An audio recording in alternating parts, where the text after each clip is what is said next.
Top Rankers IAS Academy, the right choice to realize your dream. மாணவர்கள் அனைவருக்கும் வணக்கம். இன்னைக்கு பார்க்க போகிற டாபிக் அப்படிங்கிறது குரூப் 2 ரிசல்ட் அப்படின்னு சொல்லிட்டாங்க. ஜனவரி 12 அப்படின்னு சொல்லிட்டாங்க. இது பொங்கல் முடிஞ்சு கண்டிப்பாக வந்து இன்டர்வியூ வந்து வர வாய்ப்பு இருக்குது. ஒரு 20க்கு மேலே வந்து வர வாய்ப்பு இருக்குது. இப்போ நம்ம பார்க்க போகிற டாபிக் எல்லாமே இன்டர்வியூ யூஸ் ஆகிற மாதிரி தான் டாபிக் பார்க்க போகிறோம். ப்ளஸ் இது ப்ரிலிம்ஸ் பாயிண்ட் ஆஃப் வியூலையும் கொஞ்சம் முக்கியமானது. ஃபஸ்ட்டு பேரலாம் டாபிக் உள்ள நாடாளுமன்ற பாதுகாப்பு உயர் அதிகார குழு ஆய்வு பண்ணுறாங்க அப்படின்னு போட்டிருக்காங்க.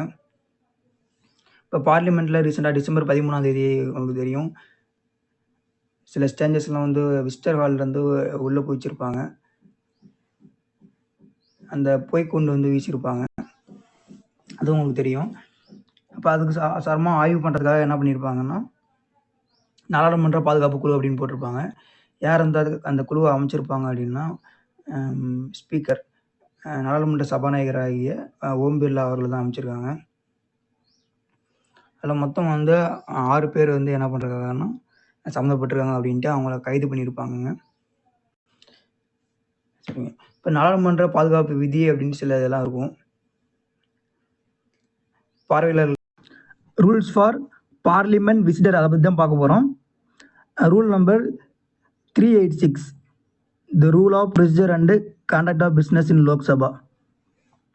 பாராளுமன்ற நடவடிக்கைகள் மற்றும் நடத்திய விதிகள்னு சொல்லுவோம் தமிழில். இந்த விதி பற்றி என்ன சொல்லியிருக்காங்கன்னா, ஒரு நபரை அட்மிஷன் பண்ணுறதுக்கும், அதாவது அனுமதி பண்ணுறதுக்கும், வித்ட்ராவ் பண்ணுறதுக்கும், அடுத்து ரிமூவ் பண்ணுறதுக்கும், சரிங்களா, இதெல்லாம் அனுமதி கொடுக்கறதுக்கு எல்லாத்துக்கும் வந்து இந்த ரூல்ஸ் தான் கொடுத்துருவாங்க. 386 அப்படிங்கிறது. இந்த பார்லிமெண்ட்ரி டேர்ம்ஸ் படி என்ன சொல்கிறாங்கன்னா, விசிட்டர்ஸ் என்ன சொல்கிறாங்கன்னா ஸ்டேஞ்சர்ஸ் அப்படின்னு சொல்கிறாங்க. ஏன்னா முன்னாடி நபரில் வந்து அறிமுகம் இல்லாத நபரை வந்து என்ன சொல்லுவோம், ஸ்டேஞ்சர்ஸ்ன்னு சொல்லுவோமோ, அதனால் ஸ்டேஞ்சர்ஸ் அப்படின்னு குறிப்பிடுறாங்க. அடுத்து 387 அப்படிங்கிறது ஸ்பீக்கரோட பவர் பற்றி கொடுத்துருப்பாங்க. ஸ்பீக்கர் அப்படிங்கிறவர் வந்து இந்த power to withdraw strangers from any part of the house. அப்போ அவர் என்ன ஸ்பீக்கர் என்ன பண்ணலாம்னா 387 படி எந்த ஒரு தனிநபரையும் வந்து அந்த விசிட்டர் ஹாலில் இருக்கிறவரையும் வெளியே அனுப்ப முடியும் அப்படிங்கிற பவர் தான் 387. தென் ரூல் நம்பர் 387 என்ன சொல்கிறாங்கன்னா, இந்த செக்ரட்டரியேட் ஆஃபீஸர் இருக்காங்களே, அவங்க வந்து ரிமூவ் பண்ணலாம். எந்த ஸ்டேஞ்சர்னாலும் அவங்க வந்து ரிமூவ் பண்ணலாம் அப்படின்னு சொல்லியிருக்காங்க. அப்புறம் அந்த ஸ்டேஞ்சர் வந்து யாரெல்லாம் மிஸ்பிஹேவ் பண்ணுறாங்களோ, அந்த ஸ்பீக்கர் ரெகுலேஷன் வந்து யாராவது வயலேட் பண்ணுறாங்களோ, சபாநாயகரோட அந்த ரெகுலேஷன் இருக்கு, ஒழுங்குமுறை அப்படின்னு இருக்கும் பார்த்தீங்களா, அதெல்லாம் வயலேட் பண்ணுறாங்களோ அவங்களெலாம் என்ன பண்ணலாம் அப்படின்னா ஒருத்தர் அவங்க ரிமூவ் பண்ணலாம், அப்படி கஸ்டடியில் வச்சு விசாரிக்கலாம் அப்படின்னு சொல்லியிருக்காங்க. அடுத்து வந்து இந்த விசிட்டர் கார்ட்ஸ் இருந்தால் மட்டும் தாங்க அவங்க உள்ளே போக முடியும். மெம்பர்ஸ் என்ன பண்ண முடியும்னா, இந்த விசிட்டர் கார்டு, அதாவது பார்லிமெண்ட் மெம்பர் இருப்பாங்க பார்த்தீங்களா, அவங்க தான் வந்து விசிட்டர் கார்டை அப்ளை பண்ண முடியும். அந்த விசிட்டர் கார்டு இருந்தால் மட்டும் தான் என்ன பண்ண முடியும்னா, அந்த விசிட்டர் அவை இருக்கும், அதில் வந்து உட்கார முடியும். அந்த விசிட்டர் கார்டு வந்து யாருக்கெல்லாம் கொடுப்பாங்க அப்படின்னா, இந்த above named visitor is by இந்த விசிட்டர் அப்படிங்கிறது யாரெல்லாம் இருக்க முடியும் அப்படின்னு சொல்கிறாங்க. ரிலேட்டிவ், பர்சனல் ஃப்ரெண்டு, இல்லாட்டி பர்சனலாக யாராவது ஒன்று தெரிஞ்சிருந்தா யாருக்குன்னா மெம்பர்ஸ், இந்த பாராளுமன்ற உறுப்பினர் இருப்பாங்க பார்த்தீங்களா, அவங்களுக்கு தெரிஞ்சிருந்தால் மட்டும்தான் அவங்கள வந்து இது பண்ண முடியும். சப்போஸ் இந்த விசிட்டர் கேலரியில் வந்து ஏதாவது பிரச்சனை ஏற்பட்டாலோ, என்ன ப்ராப்ளம் எடுத்தாலோ எல்லாமே யாரை வந்து பொறுப்பாக முடியும்னா, அந்த பார்லிமெண்ட் மெம்பர் தான் பொறுப்பாக முடியும். 1 மணி நேரத்துக்கு மட்டும் தான் அந்த விசிட்டர் அவர் அப்படின்னு சொல்லியிருப்பாங்க. 1 மணி நேரத்துக்கு மட்டும் தான் அவைலபிளாக கொடுப்பாங்க. இதே மாதிரி தான் ராஜ்யசபாலையும் இதே மாதிரி தான் இருக்கும். அந்த செக்யூரிட்டி ரீசனுக்காக என்ன பண்ணியிருப்பாங்கன்னா, அந்த விசிட்டர்ஸ் அப்படிங்கிறவங்க வந்து அந்த ஃபோட்டோ ஐடென்டிஃபிகேஷன் வந்து எடுத்துகிட்டு வரணும். சர்டிஃபிகேஷனோட ஃபோட்டோ ஐடென்டிஃபிகேஷன் வந்து எடுத்துகிட்டு வரணும். சர்டிஃபிகேஷன்னா அவங்க எந்த எம்பி வந்து அமைச்சிருக்காங்க, யாரோட விசிட்டர் கார்டு அப்படின்னு வழியில் வந்திருக்காங்க அப்படின்ட்டு அந்த சர்டிஃபிகேஷன் இருக்கும். ப்ளஸ் ஃபோட்டோ வந்து ஐடென்டிஃபிகேஷன் வச்சுக்கணும் அப்படின்னு சொல்கிறாங்க. இதெல்லாம் வந்து பார்லிமெண்ட் செக்யூரிட்டி ரீசனுக்காக வந்து இதெல்லாம் இருக்குங்க. ஸோ அடுத்து என்ன பார்க்க போகிறோன்னா, 2001 இந்த அட்டாக் நடந்திருக்குங்க. இந்தியன் பார்லிமெண்ட்டில் இந்த அட்டாக் நடந்திருக்கும். டிசம்பர் 13 அப்போ இந்த அட்டாக் நடந்திருக்கும். அதில் சில செக்யூரிட்டி இருப்பாங்க பார்த்தீங்களா, அவங்க சில பேர் இறந்துருப்பாங்க.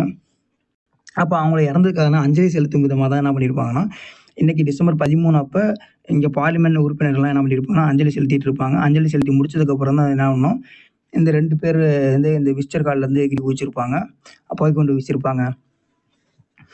அப்போ அந்த ஃபஸ்ட்டு டிசம்பர் 13, 2001 அப்படி நடந்தப்ப யார் இந்த தாக்குதலுக்கு காரணமாக இருப்பாங்கன்னா, லக்சர் இ தைபா அண்டு ஜெய்ஷ்-இ முகமது அப்படிங்கிற 2 அமைப்புகளை சேர்ந்தவங்க தான் காரணமா இருப்பாங்க அப்படின்ட்டு அவங்கள அரெஸ்ட் பண்ணியிருப்பாங்கங்க. இது எதனாலன்னா, அந்த அட்டாக் நடக்கும்போது death of security personnels and government officials வந்து நிறைய பேர் இறந்துருப்பாங்க.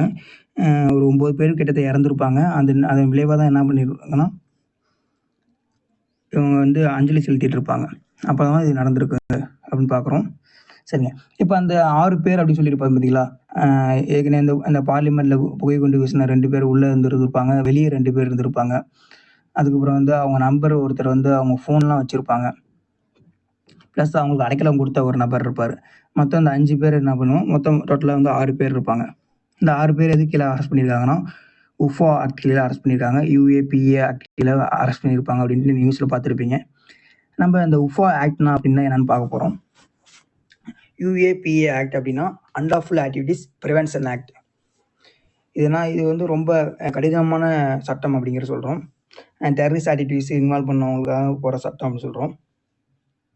இப்போ இது கீழே வந்து ஒரு நேஷ்னல் கிரைம் ரெக்கார்ட் பியூரோ அப்படின்ட்டு என்னன்னா, இந்த குற்றவியலுக்கான வந்து ரெக்கார்டை மெயின்டைன் பண்ணுவாங்க பார்த்தீங்களா, அதுக்கான அமைப்பு ஒன்று இருக்குது. அவங்க என்ன சொல்லியிருக்காங்கன்னா, இது வரைக்கும் ஒரு 50% ஆஃப் யுஏபிஏ கீழே கேஸ் வந்து ஒரு ரெஜிஸ்டர் ஆகணும்னா 1 இயர் ஆகுது. அட்லீஸ்ட் அந்த எஃப்ஐஆர் ஃபைல் பண்ணுறதுக்கே 1 இயர் ஆகுது. அதாவது குற்றம் நடந்திருக்கும். அதுக்கப்புறம் அந்த எஃப்ஐஆர் கண்டுபிடிச்சி ஃபைல் பண்ணுறதுக்கே வந்து 1 இயர் ஆகுது. 50% கேஸ் அப்படி தான் ஆகுது. அடுத்து அட்லீஸ்ட் இன்னொரு என்ன சொல்கிறாங்கன்னா, ஒரு 50% ஆஃப் கேஸ், அதாவது 15% என்ன பண்ணுறாங்கன்னா 2 இயர்ஸ் ஆகுது அப்படின்னு சொல்கிறாங்க. இப்போ இதெல்லாம் பாருங்கள். அது இப்போ சரிங்க. இந்த உஃபா சட்டம் அப்படிங்கன்னா இது நேஷனல் கிரைம் ரெக்கார்ட் பியூரோ அப்படின்ட்டு சமீபத்தில் அறிவிச்சதை சொல்கிறோம். 2022க்கான டேட்டா சொல்லியிருக்கோம். அப்போ சரிங்க. அன்லாஃபுல் ஆக்டிவிட்டீஸ் ப்ரிவென்ஷன் ஆக்ட் அப்படின்னா என்னன்னு பார்க்க போகிறோம். தமிழில் என்ன சொல்லுவாங்கன்னா, சட்டவிரோத நடவடிக்கைகள் தடுப்பு சட்டம்னு சொல்கிறோம். இது வந்து 1967 கொண்டு வந்திருப்பாங்க. இது முக்கியமாக என்ன பண்ணியிருப்பாங்கன்னா, இந்தியாவில் நிறையா தேசவிரோத ஆக்டிவிட்டீஸ்லாம் நடக்குது, தேசவிரோத செயல்பாடுகள்லாம் நடக்குது. அதை கையாளுவதற்கு தான் என்ன பண்ணுறாங்கன்னா இயற்றப்பட்டிருக்கு. அதை பற்றி முக்கியமாக தெரியணும். இது யாரெல்லாம் இவங்க கீழே அரெஸ்ட் பண்ணுவாங்க அப்படின்னு நமக்கு தெரியும். இந்த பயங்கரவாதிகளாக இருப்பாங்க பார்த்தீங்களா, அவங்களுக்கு வந்து நிதி கொடுத்தாலோ, இல்லை வந்து கிரைம் வந்து நடந்தாலோ, சைபர் கிரைம்னு சொல்லுவாங்க பார்த்தீங்களா, இணைய பயங்கரவாதம் நடந்தாலோ, அப்புறம் தனிநபர் வந்து என்ன பண்ணுவாங்கன்னா, இந்த பயங்கரவாதத்தில் ஈடுபட்டாலோ, மற்றும் அவங்க சொத்துக்களை வந்து பறிமுதல் செய்வாங்க. சரிங்களா? ஃபுல்லாகவே வந்து சொத்துக்களை பறிமுதல் வச்சு பண்ணுறது தான் வந்து 2019 இந்த சமீபத்தில் இதை திருத்தம் கொண்டு வந்திருப்பாங்க. 1967 கொண்டு வந்த சட்டம் வந்து பல திருத்தங்கள் கொண்டு 2003, 2009, 2019 அப்படின்ட்டு பல திருத்தங்கள் கொண்டு வந்திருக்கு. பல முறை வந்து திருத்தம் பட்டிருக்காங்க. அடுத்து பாருங்க, இது வந்து இப்போ சப்போஸ் வந்து யுஏபிஏ கீழே வந்து ஒருத்தவங்க வந்து அரெஸ்ட் பண்ணப்பட்டாங்கன்னா, அவங்க வந்து அவங்களை விசாரிக்கிறது யாருன்னா, தேசிய புலனாய்வு முகமை அப்படின்ட்டு என்ன பண்ணுவாங்கன்னா, நாடு முழுவதும் வந்து விசாரிக்கவும் அதிகாரம் இருக்குது. அந்த வழக்கில் விசாரிக்கிறதுக்கு தான் அதிகாரம் இருக்குது. நேஷனல் இன்வெஸ்டிகேஷன் ஏஜென்சி அப்படின்னு சொல்லுவோம் இங்கிலீஷில். மேக்ஸிமம் இந்த பயங்கரவாத செயல்பாடுகள் ஈடுபட்டாங்க பார்த்தீங்களா, யுஏபிஏ கீழே வந்து அரெஸ்ட் பண்ணுறவங்க மேக்ஸிமம் வந்து மரண தண்டனை வரைக்கும் இருக்கும். இல்லாட்டி வந்து ஆயுள் தண்டனை வந்து இதான் வந்து மிக அதிகமான வந்து தண்டனை வழங்குறாங்க. இந்த சந்தேகப்பட்ட நபர்கள் வந்து ஒரு 150 நாள் வந்து என்ன பண்ணுறாங்கன்னா, அவங்கள வச்சு காவலில் வச்சு விசாரிக்க அனுமதிக்கிறது சட்டம் யுஏபிஏ அப்படிங்கிறது. அவங்களுக்கு வந்து ஜாமீன் கிடைக்காது. இதுதான் முக்கியமானது. அவங்களுக்கு ஜாமீன்லாம் கொடுக்கறது 150 நாள் வரைக்கும் வந்து விசாரிக்கும். வருஷத்துலேருந்து பாதி நாள் 6 மாதம் அப்படிங்கிறது விசாரிக்க முடியும் அப்படின்னு சொல்லியிருக்காங்க.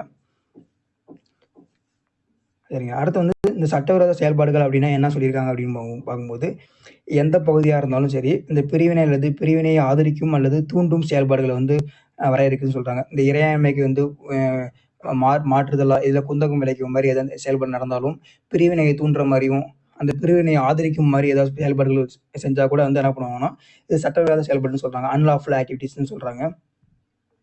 இந்த சட்டத்தின் கீழ் வந்து எந்த ஒரு நபருக்கும் மரணம் அல்லது காயம் ஏற்பட்டா, அதாவது ஒரு நபர் இப்போ என்ன பண்ணுறாங்கன்னா, ஒரு நபர் வந்து என்ன பண்ணுறாங்கன்னா, டெரரிஸ்ட் அட்டாக் அந்த மாதிரி இது பண்ணி அவங்க வந்து மரணம் வந்து காயம் ஏற்பட்டா, அவங்க சொத்துக்கு சேதம் ஏற்பட்டா, இது மாதிரி அந்த எந்த ஒரு செயல்கள் வந்து பயங்கரவாதம் அப்படின்னு சொல்கிறாங்க. சரிங்களா? பயங்கரவாதம் அப்படிங்கிறது ஒரு டெஃபினேஷன் சொல்கிறாங்க இந்த ஆக்ட் கீழ. டெரரிஸ்ட் அப்படின்னா என்ன சொல்கிறாங்கன்னா, ஏதோ ஒரு நபர் வந்து அவருக்கு மரணம் விளைவிச்சாலோ, இல்லாட்டி அவங்கள அஃபெக்ட் பண்ணாலோ, இல்லாட்டி அவங்க சொத்துக்களுக்கு சேதம் ஏற்படுத்தினாலோ, இல்லாட்டி அழிவை ஏற்படுத்தினாலோ, இது வந்து பயங்கரவாதம் அப்படின்ட்டு இந்த சட்டம்னு சொல்கிறாங்க. சரி, இது கீழே தான் வந்து இந்த 5 பேரை அரெஸ்ட் பண்ணியிருப்பாங்க. அந்த 6வது நபரும் வந்து இன்னைக்கு மார்னிங் தான் அரெஸ்ட் பண்ணியிருப்பாங்க அப்படின்னு சொல்லியிருப்பாங்க. சரிங்க. Thank you friends. இது மாதிரி வந்து டெய்லியும் உங்களுக்கு ஒவ்வொரு வீடியோ வந்துகிட்டே இருக்கும். இந்த வீடியோலாம் உடனுக்குடன் உங்களுக்கு பெறணும்னா டாப் ரேங்கர்ஸ் ஐஏஎஸ் அகாடமியை லைக் பண்ணுங்கள், ஷேர் பண்ணுங்கள் அண்ட் சப்ஸ்கிரைப் பண்ணுங்கள். Thank you friends.